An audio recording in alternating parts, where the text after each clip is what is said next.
I was staring at a stack of medical power of attorney documents, my mind already drifting to the Q3 financial reports waiting on my desk. Beside me stood Nurse Clara, her face a picture of pure, unadulterated sweetness. She wore a soft pink cardigan over her scrubs, her eyes wide and brimming with a gentle empathy that I, quite frankly, lacked. "Don't worry, Mrs. Vance," Clara murmured, her voice dripping like honey. "Mr. Vance's recovery has been stagnant, but with my specialized care, I'll make sure he feels safe. You can focus entirely on the company." I nodded apathetically, lowering the pen to the signature line. My marriage to Julian Vance was a clinical transaction. We were two corporate titans forced into a political union to merge our family empires. Then, 3 months ago, a brutal car accident left Julian paralyzed from the waist down. Since then, he had become a ghost in his own mansion, bitter, silent, and fiercely overprotective of what little dignity he had left. Because social interactions drained me and emotional vulnerability terrified me, I did what I always did. I buried myself in work and left him to the professionals. I leaned down to write my name, Flash. A neon blue font, bright and jarring, suddenly scrolled across my retinas like a live stream chat. I blinked hard, but it didn't disappear. User 4421 LMAO. She really just signed his medical power of attorney over to the villain's spy. Plotwatcher 99, classic Irene. Too detached to notice. Clara is literally on her toxic family's payroll. He's going to get poisoned. Survive it because he's the ML. And strip this ice queen of every dime before throwing her out in the snow. Sunshine Stan. Ugh, can we skip to the part where Julian exiles her to that freezing, bankrupt logging town upstate? Clara is the only one who can heal his heart anyway. Irene deserves the frostbite. My pen froze. Exiled to a logging town? Bankrupt? Poisoned? I looked up from the paper. Nurse Clara was still smiling.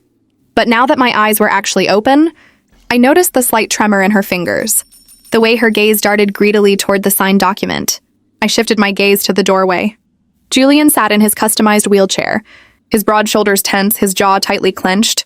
He was looking at me with a mixture of cold resignation and deep-seated hurt. He expected me to sign him away. He expected me to treat him like an inconvenient piece of broken furniture. Drama lover, look at Julian's face. He thinks she utterly despises him. He has no idea she's just a brain-dead workaholic. "Mrs. Vance?" Clara prompted gently, reaching out a hand to take the clipboard. "Is everything all right?" "No," I said clearly. With a swift, practiced motion from my years in boardroom negotiations, I snatched the medical documents off the clipboard and ripped them clean in half. Then I ripped them again, letting the confetti fall into the trash can. Clara gasped, her sunshine facade cracking. "Mrs. Vance?" "You're fired," I said, my voice deadpan. "Pack your bags. You have 10 minutes to leave the property before security escorts you out for trespassing." "Irene?" The voice came from the doorway. It was raspy, deep, and laced with shock. Julian was staring at me, his knuckles white where he gripped the armrests of his wheelchair. I ignored the frantic, screaming text now flooding my vision. What is she doing? The plot is glitching. And walked straight past a trembling Clara. I took hold of the handles of Julian's wheelchair. "What are you doing?" he demanded, his voice dropping an octave, trying to sound intimidating despite his vulnerability. "If you don't want the nurse, just say so. You don't have to put on a performance." "I'm not performing," I said, turning his chair around and pushing him down the hallway toward the master bedroom. "From now on, I am managing your care." "You?" Julian let out a dark, cynical laugh. "The woman who hasn't spent more than 10 consecutive minutes in the same room as me since the accident? You don't have the stomach for a crippled husband. Irene, go back to your spreadsheets." I didn't answer until I had pushed him into the massive master bedroom, navigating his chair past the bed and locking the wheels. I walked over to the adjoining door, the one leading to my separate suite, and locked it from the inside. I was moving my things back into his room. "I have plenty of stomach," I said, unbuttoning my blazer and tossing it onto a chair. "And I'm a perfectionist, Julian. If my family thinks they can use my absence to poison you and steal your company shares, they sorely underestimate my greed." Julian's eyes narrowed. "What are you talking about?" I couldn't exactly tell him I saw floating text messages from another dimension. Instead, I knelt in front of his chair, forcing myself through the wall of discomfort that physical proximity usually brought me. I placed my hands on his knees. They were cold. Your family and mine think we are weak because we are divided, I said, looking up into his dark, piercing eyes. They think because you are in this chair, you are out of the game. And they think because I am quiet, I am stupid. Let's prove them wrong. Julian searched my face looking for a lie, a prank, or a cruel twist. All he found was my usual flat, unbothered expression, but for the first time, it was entirely focused on him. His hand moved reflexively, hovering over mine as if he wanted to push me away. But his fingers trembled, ultimately settling gently over my wrist.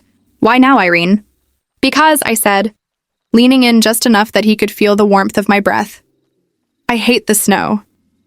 And I look terrible in flannel. The next 2 weeks were a chaotic blend of corporate warfare and brutal physical therapy. My schedule was mapped out to the second. From 6 a.m. to 9 a.m., I was Julian's primary physical therapist. I had fired the entire outside medical staff, keeping only a highly vetted, fiercely loyal family doctor to oversee the vitals.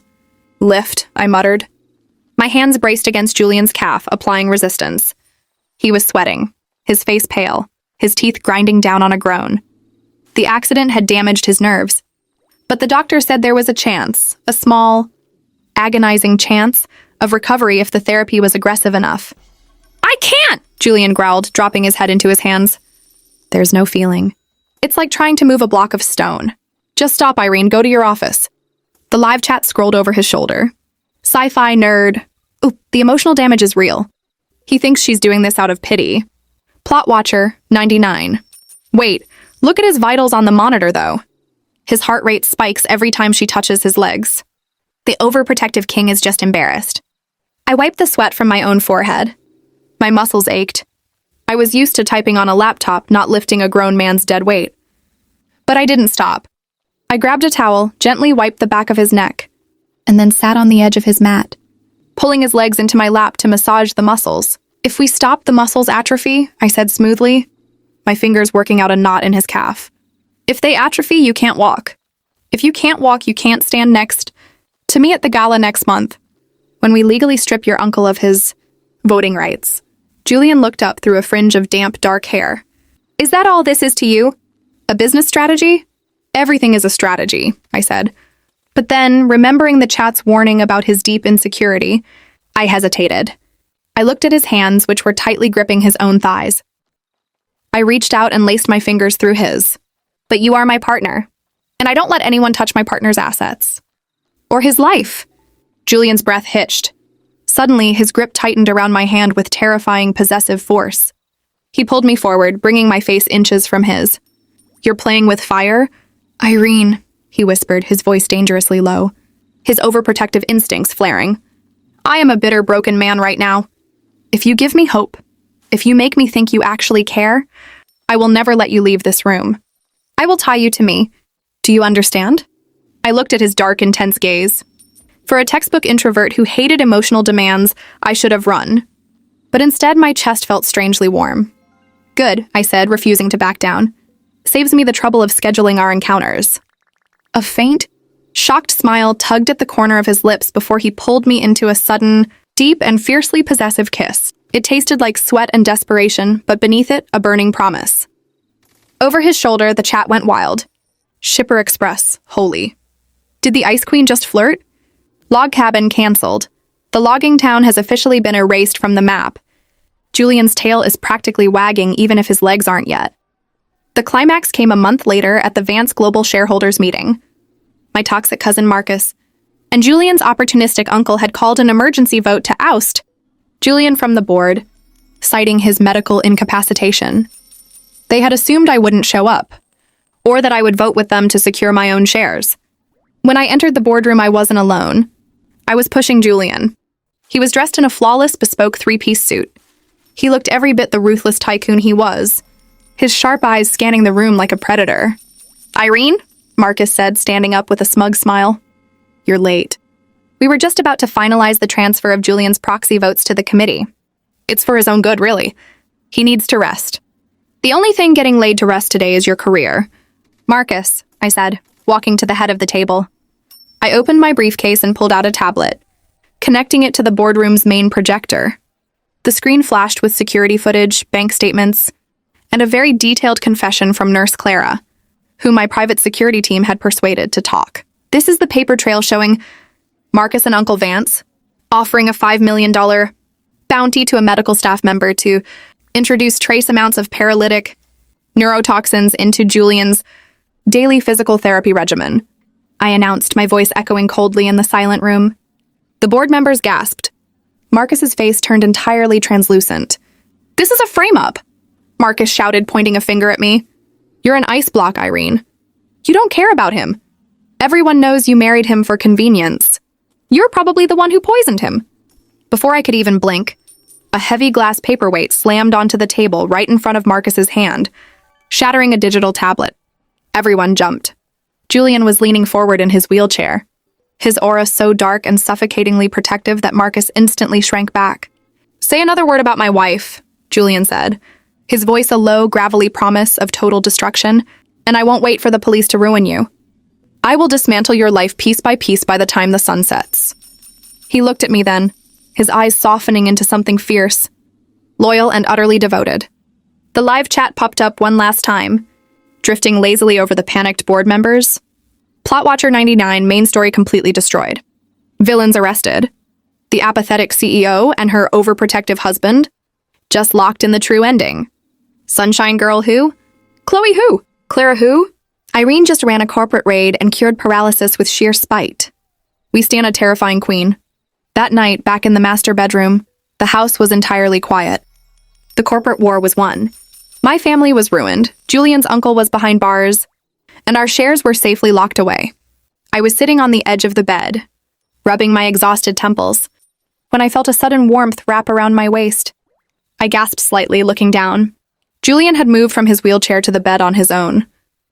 His strong arms were wrapped tightly around my waist from behind, his face buried in the crook of my neck. He was holding on to me like a man who had finally found his anchor in a storm.